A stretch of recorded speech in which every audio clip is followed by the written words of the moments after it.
빌레몬서 1장 8절부터 22절까지 있는 말씀을 제가 읽겠습니다. 여러분 눈으로 잘 따라서 말씀을 읽으시기 바랍니다.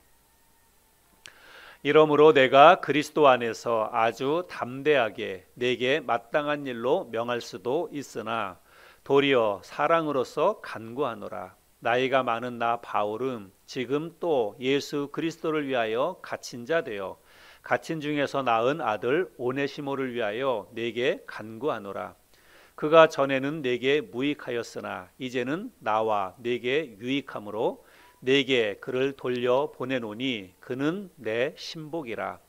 그를 내게 머물게 있게 하여 내 복음을 위하여 갇힌 중에서 네 대신 나를 섬기게 하고자 하나 다만 내 승낙이 없이는 내가 아무것도 하기를 원하지 아니하노니 이는 너의 선한 일이 억지같이 되지 아니하고 자의로 되게 하려 함이라.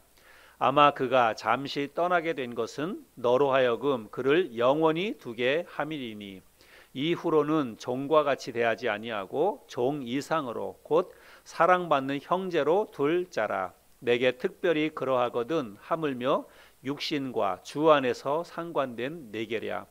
그러므로 네가 나를 동역자로 알진대 그를 영접하기를 내게 하듯 하고 그가 만일 내게 불의를 하였거나 내게 빚진 것이 있으면 그것을 내 앞으로 계산하라.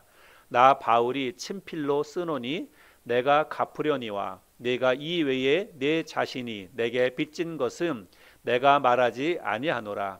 오 형제여, 나로 주 안에서 너로 말미암아 기쁨을 얻게 하고 내 마음이 그리스도 안에서 평안하게 하라. 나는 네가 순종할 것을 확신함으로 네게 썼노니 내가 말한 것보다 더 행할 줄을 아노라.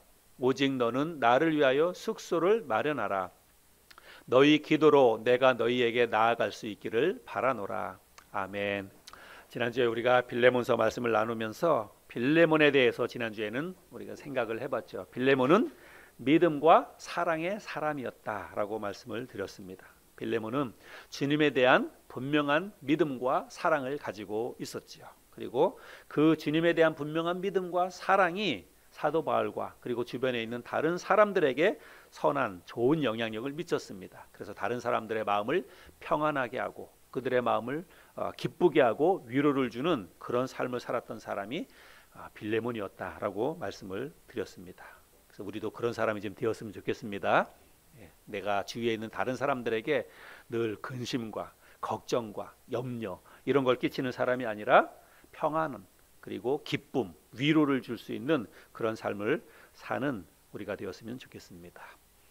오늘 우리가 이 말씀을 통해서 바울에 대해서 함께 나눠보기를 원합니다. 제가 오늘은 이 바울에 대해서 말씀을 나누면서 겸손과 절제의 사람 바울 이런 제목을 붙였습니다. 네, 여러분 바울은 워낙 믿음의 거장이고 한 일이 워낙 많습니다. 그래서 바울을 한마디로 바울은 이런 사람이다라고 정의하는 게 참 쉽지가 않습니다. 근데 우리는 지금 빌레몬서를 나누니까 빌레몬서에 있는 기록된 말씀을 보고 바울이 어떤 사람인지를 함께 생각해 보기를 원하는데 빌레몬서에 기록되어 있는 말씀을 통해서 저는 참 겸손한 사람이었다. 참 절제를 할 줄 아는 사람이었다라고 하는 것을 생각해 보게 되었습니다. 제가 왜 그렇게 생각했는지는 우리가 세번역 성경으로 오늘 읽었던 이 본문 말씀을 읽어보면 진짜 그런 사람이구나라고 하는 것을 알 수가 있습니다. 그래서 말씀을 나누기 전에 먼저 세번역 성경으로 오늘 읽었던 8절부터 22절까지의 말씀을 다시 한번 읽겠습니다. 여러분은 세번역 성경을 안 가지고 계시니까 자막을 한번 보시기 바랍니다.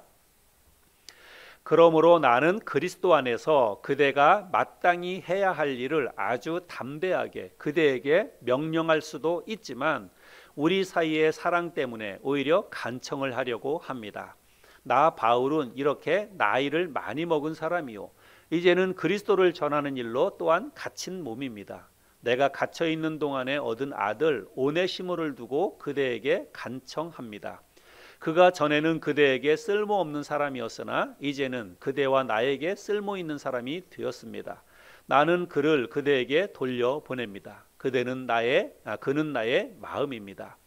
나는 그를 내 곁에 두어서 내가 복음 때문에 갇혀 있는 동안에 그대를 대신하여 나에게 시중들게 하고 싶었으나 그대의 승낙이 없이는 아무것도 하고 싶지 않았습니다. 이것은 그대로 하여금 선한 일을 마지못해서 하지 않고 자진해서 하게 하려는 것입니다.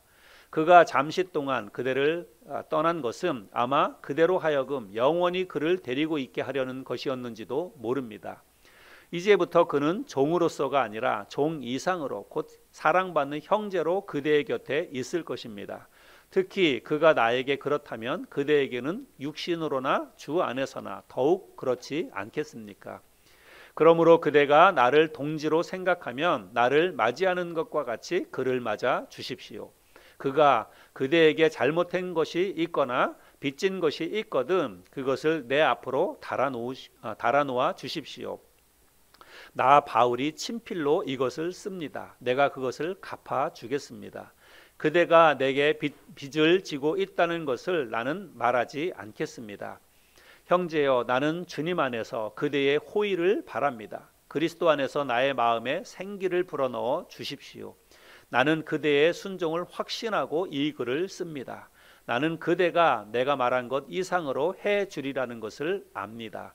그리고 나를 위하여 숙소를 마련해 주십시오. 여러분의 기도로 내가 여러분에게 갈 수 있기를 바랍니다.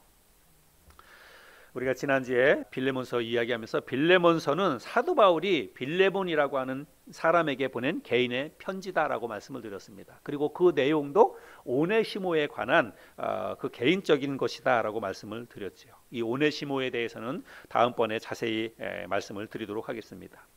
오네시모는 어떤 사람이었냐면 빌레몬의 종이었습니다. 종. 그래서 이 당시는 로마가 그 세계를 지배하던 때였는데 로마 시대의 종은 노예를 이야기합니다.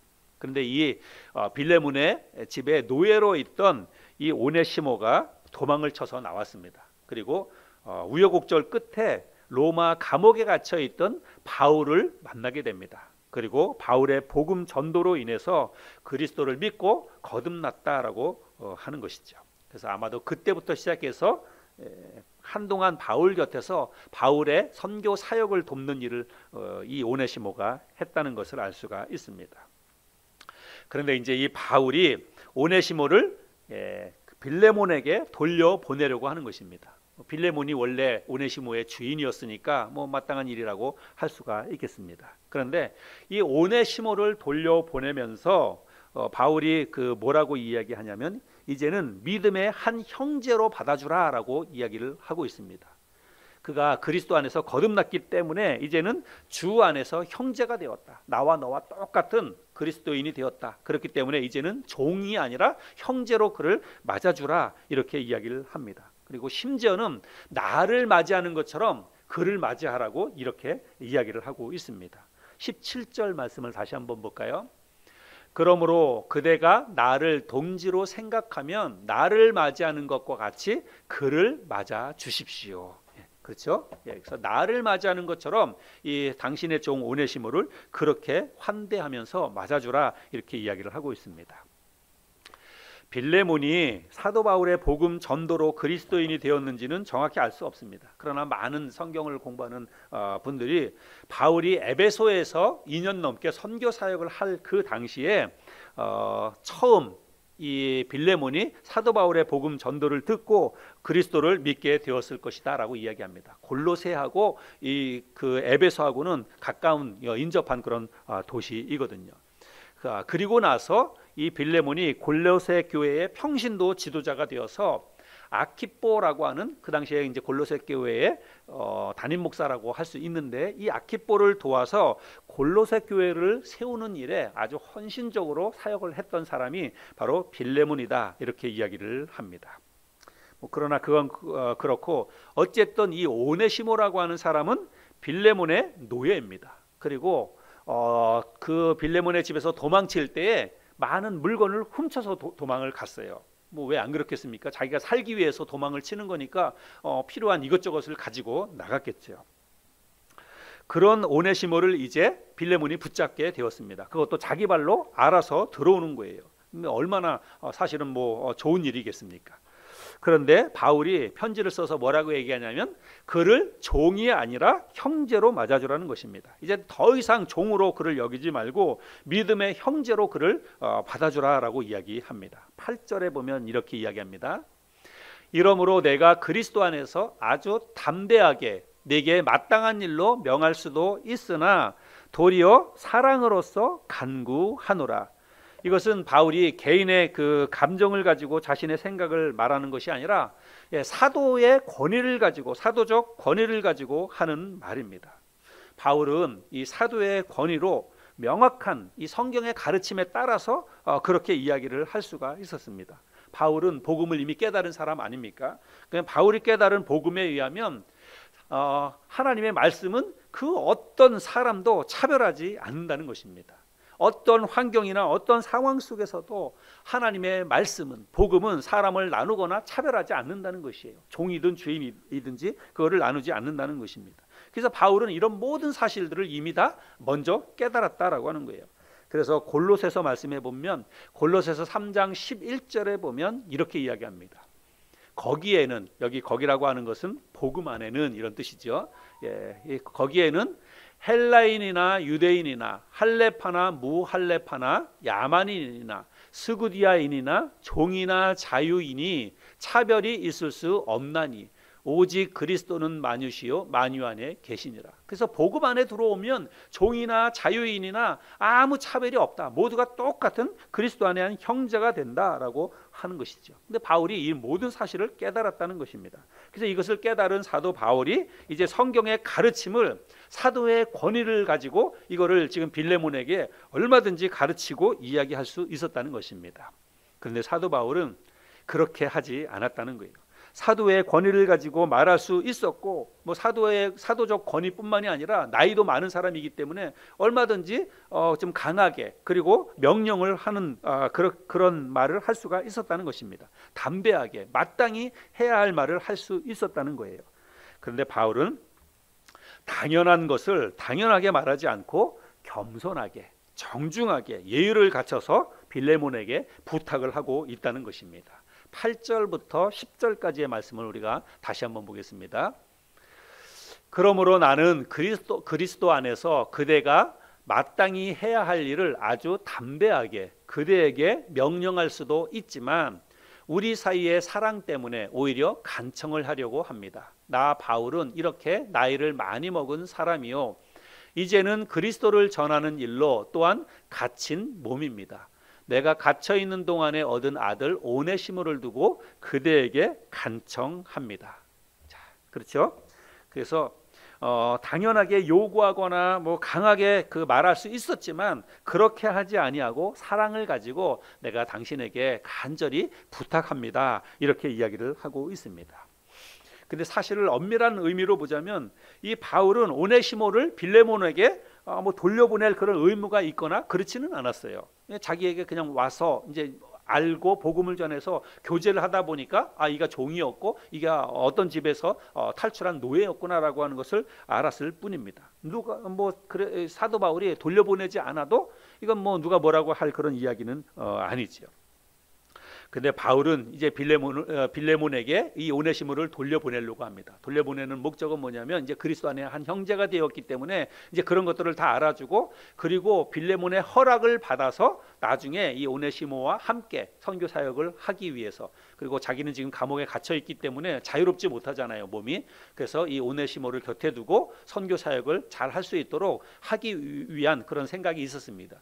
그런데 자기 마음대로 그렇게 하는 게 아니라 그 주인이었던 빌레몬의 허락을 받아서 그 일을 하려고 지금 이렇게 편지를 보내고, 그리고 오네시모를 보내겠다라고 이야기를 하는 것입니다.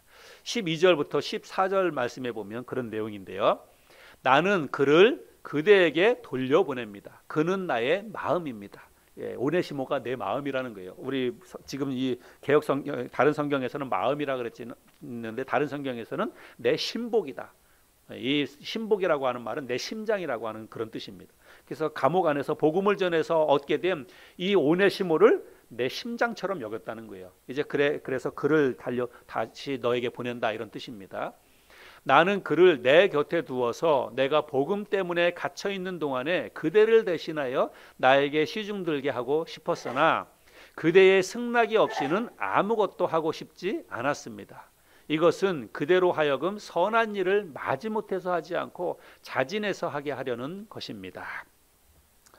그래서 아무리 우리가 어떤 일을 할 때 아무리 합당한 일이 있다 할지라도, 명분이 분명하다 할지라도 말을 어떻게 하느냐에 따라서, 또 태도를 어떻게 하는지에 따라서 받아들이는 사람의 입장에서 그거를 기분 좋게 받아들일 수도 있고, 반대로 아주 어긋장을 놓을 수도 있고, 그렇다는 것입니다. 여러분, 만약에 사도 바울이 이거를 하나님의 말씀에 보니까, 하나님의 말씀에서는 이제 종과 자유인이 필요가 없다, 따로 구별이 없다. 그래서 너도 바울이 빌레몬에게 너도 하나님을 믿는 사람이고 나도 하나님을 믿는 사람이고, 우리가 믿는 하나님의 말씀에 보면 이제 노예를 노예처럼 취급하면 안 된다. 그리스도인이 되었기 때문에, 한 형제가 되었기 때문에 똑같이 형제로 생각하고 그렇게 여겨야 된다. 만약에 이렇게 조금 강압적인, 명령적인 이런 말로 이 편지를 보내거나 그렇게 하라고 이야기를 했다면 아마 빌레몬은 조금 다른 반응을 보였을지도 모릅니다. 아마 바울의 이 요구를 순순히 받아들이지 않았을 가능성이 더 많다, 이렇게 생각을 합니다. 사실은 빌레몬의 입장에서 보자면 사실 이게 얼마나 괘씸한 그런 일입니까?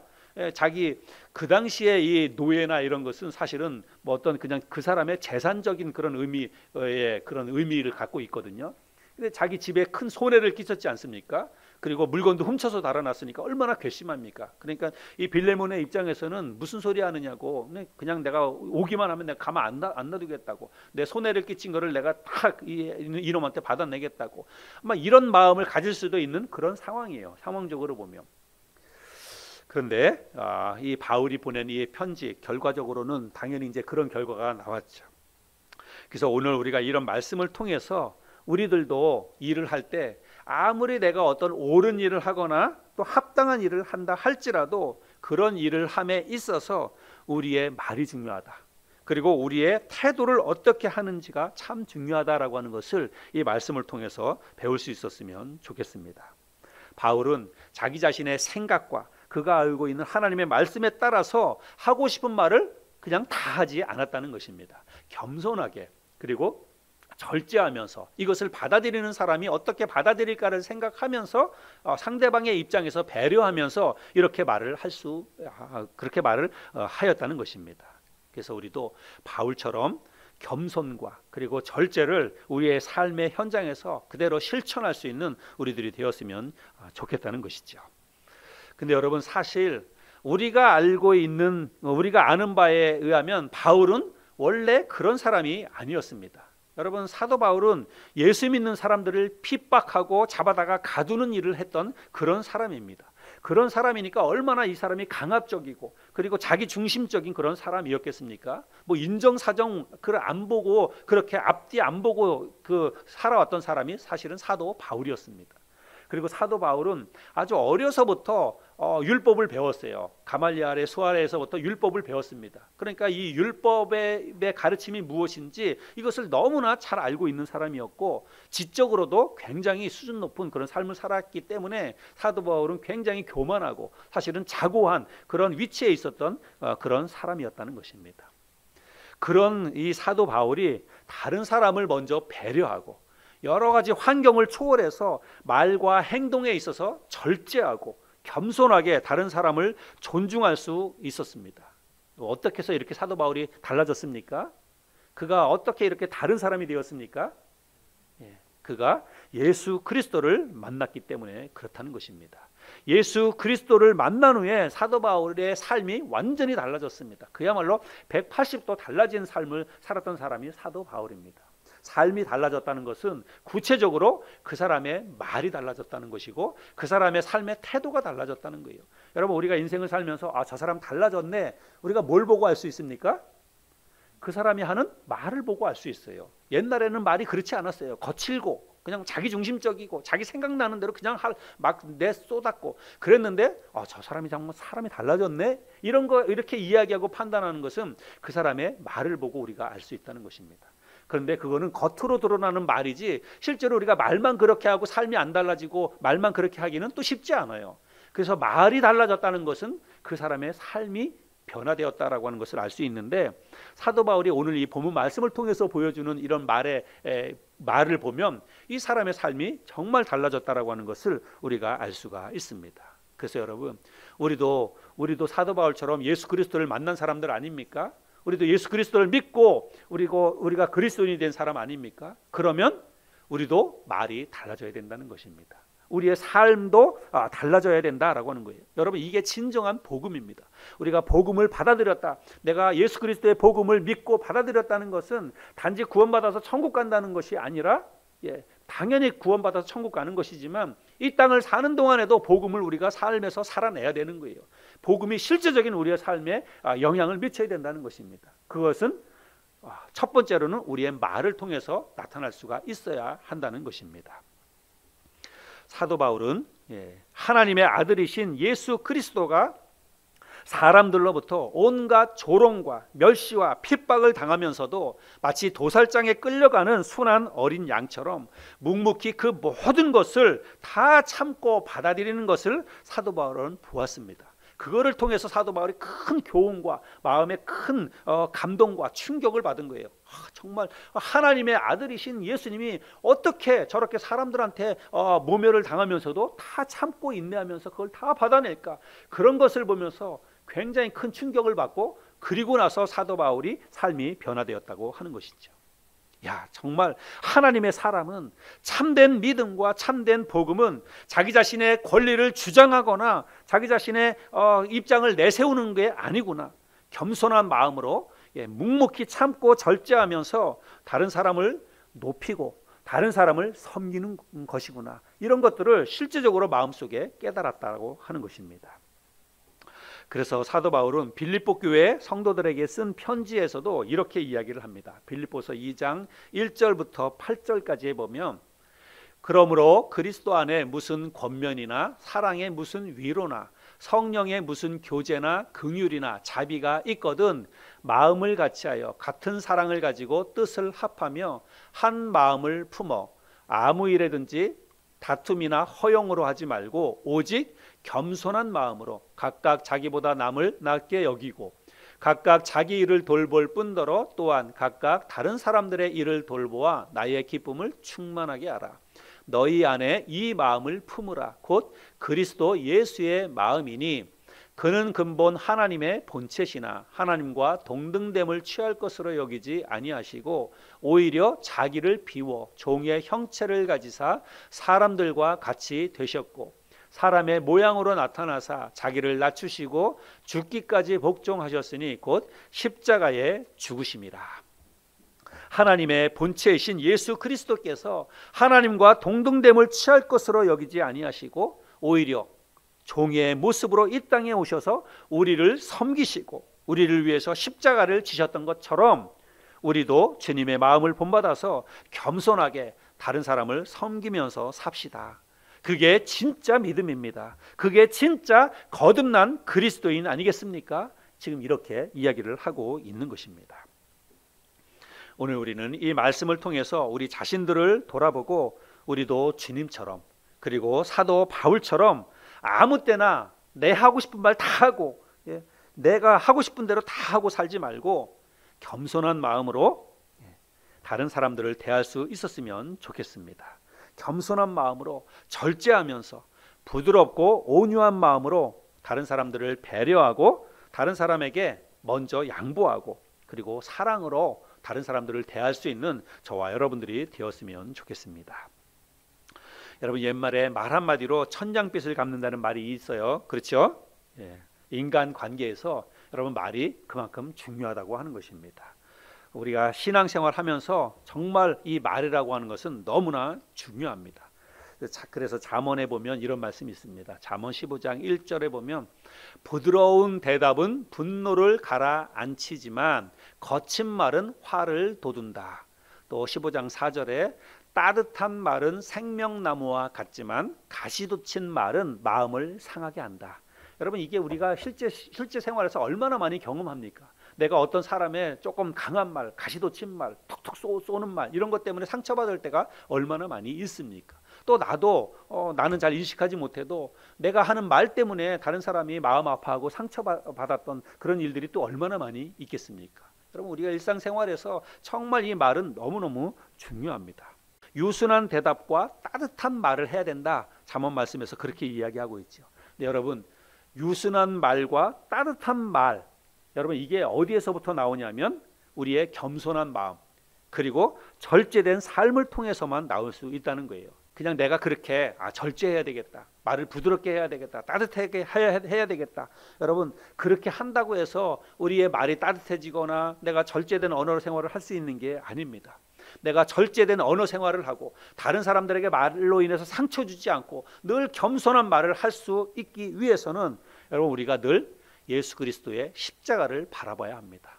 예수 그리스도의 십자가를 묵상하고 십자가 아래 내 자신을 굴복시킬 때에 비로소 삶에서 그것이 드러난다는 거예요. 겸손한 말이 드러나고 절제된 언어가 드러난다는 것입니다. 예수 그리스도께서 이 땅에 오셔서 어떤 삶을 사셨는지 그거를 우리가 놓치면 안 돼요. 그리고 예수 그리스도께서 나를 위해서 어떤 일들을 행하셨는지, 어떤 수치와 모욕을 당하셨는지, 어떤 죽음을 당하셨는지 여러분 우리가 그것을 계속 묵상해야 돼요. 그 예수 그리스도의 십자가를 묵상하고 그 십자가를 마음속에서 계속해서 생각해야만 다른 사람에 대해서 우리가 겸손하게 말할 수 있고 절제된 언어를 할 수가 있다는 사실입니다. 그래서 저와 여러분들이 삶 속에서 늘 예수님을 생각하고 예수 그리스도의 십자가를 묵상할 수 있는 저와 여러분들이 되었으면 좋겠습니다. 그래서 나도 주님처럼 내 권리 내세우고 내가 하고 싶은 말 아무 때나 다 하는 것이 아니라 묵묵히 참고 인내하고 그리고 다른 사람들을 위해서 내가 내 마음속에 담아두고 이런 것들을 삶에서 실천할 수 있는 저와 여러분들이 되었으면 좋겠습니다. 시골 어느 마을에 새로운 담임 목사님이 부임을 했답니다. 그래서 이 담임 목사님이 부임을 해서 이제 동네를 다니다가 동네 한 가운데에 있는 슈퍼마켓에 들어가게 되었대요. 슈퍼마켓에 들어가서 안녕하세요. 저는 이번에 저 언덕 위에 있는 저 교회에 새로 부임한 목사입니다. 시간 내실 때 주일날 우리 교회 한번 꼭 오세요. 이렇게 인사를 하는 거죠. 그랬더니 그 슈퍼마켓 그 주인이 목사님에게 뭐라고 얘기하냐면 목사님은 참 좋으시겠어요. 그러는 거예요. 그 교회에는 정말 이쁜 이들만 다 모여 있다고 그렇게 얘기하면서 목사님 너무 좋으시겠다고 이야기하는 거예요. 그래서 목사님이 듣고 그래요. 그런데 기분이 좋아져가지고 근데 왜 그 교회 사람들은 그렇게 다 이쁜 이들만 모여 있습니까? 이렇게 물어봤어요. 그랬더니 슈퍼마켓 주인이 목사님도 이제 조금만 지나면 며칠만 지나면 금방 알게 될 거예요. 왜 그 교회에 그렇게 이쁜 이들만 모여 있는지 다 알 거예요. 그렇게 이야기를 하더랍니다. 여러분 그 교회에 있는 이쁜 이들은 진짜로 이쁜 이들이 아니라 자막에 있는 것처럼 이쁜 이들만 모여 있습니다. 이쁜 이들만. 여러분 우리 그리스도인들의 삶은 입술의 이 말이 실제로 삶에서 겸손과 절제로 드러나야 한다고 믿습니다. 우리가 마땅한 권리가 있더라도 얼마든지 내가 그렇게 말할 만한 위치에 있더라도 겸손한 마음으로 나보다 다른 사람들을 더 존중하는 그런 마음으로 다른 사람들에 대해서 배려하고 양보하면서 이 겸손한 언어를 삶에서 절제된 삶을 통해서 실천할 수 있어야 한다는 것입니다.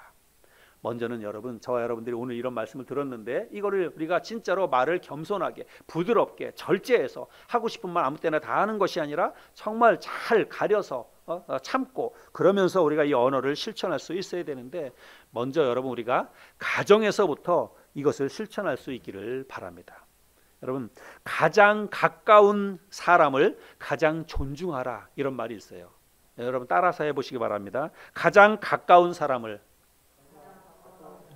가장 존중하라. 근데 여러분 우리는 그렇게 하지 않습니다. 가깝다고 해서 그냥 내가 하고 싶은 말 다 하고 그냥 내 생각나는 대로 하고 내 감정 그대로 다 실어서 이야기하고 그렇게 할 때가 많이 있다고 하는 거죠. 근데 여러분 가깝다고 해서 아무 때나 할 말 다 하고 함부로 대하면 안 됩니다.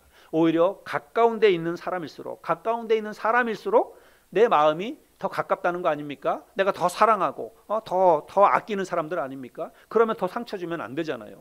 그러니까 가까운 데 있는 사람일수록 내가 더 절제하고 더 겸손하게 말할 수 있어야 합니다. 여러분 가정에서 부모와 자식 간에도 마찬가지고 또 형제지간에도 마찬가지고 여러분 정말 가깝다고 해가지고 그냥 편하게 아무 말이나 막 다 해서는 안 된다는 것입니다. 그래서 말을 잘 생각해서 받아들이는 사람이 어떻게 받아들일까? 내가 이렇게 이야기할 때 우리의 아들, 딸들이 우리의 부모님이 어떻게 생각하실까? 이런 것도 좀 생각하면서 이야기할 수 있는, 절제할 수 있는 저와 여러분들이 되었으면 좋겠습니다. 교회 안에서도 형제 자매 간에 벽이 없이 허물 없이 지내는 것은 정말 바람직하고 좋은 것입니다. 그러나 그렇다고 해서 자기 할 말 다 하고 마음대로 함부로 얘기하는 것은 우리가 삼가해야 합니다. 만약에 그렇게 하면 여러분 그 말 때문에 교회에 다툼과 분열이 일어나기 때문입니다. 잠언 18장 6절에 보면 미련한 자의 입술은 다툼을 일으키고 그의 입은 매를 자청하느니라. 우리가 절제하지 못하고 겸손하게 말하지 못하면 다툼을 일으킨다라고 말하고 있습니다. 오늘은 우리가 이 사도 바울을 통해서 인간 관계를 어떻게 해야 하는지, 특별히 가정이나 교회 공동체 안에서 어떻게 말하고 행동해야 하는지를 우리가 살펴보았습니다. 여러분, 사도 바울은 그리스도 안에서 변화된 이후에 실제로 말과 행동에서 변화된 삶을 실천했습니다. 자기에게 마땅한 권리가 있었지만 명령을 하거나 주장하는 자세를 취하지 아니하고 겸손한 마음으로 온유하고 절제된 말과 행동으로 다른 사람들의 마음을 움직이는 그러한 좋은 선한 영향력을 미치는 그런 삶을 살았습니다. 우리도 바울처럼, 그리고 우리 주님께서 우리에게 몸소 본을 보여주시고 가르쳐 주셨던 것처럼 항상 겸손한 마음으로 절제된 이 언어 생활을 통해서 내 주위에 있는 사람들에게 평안과 기쁨과 위로를 주며 선한 영향력을 미치며 살아가는 저와 여러분 모두가 될 수 있기를 바랍니다.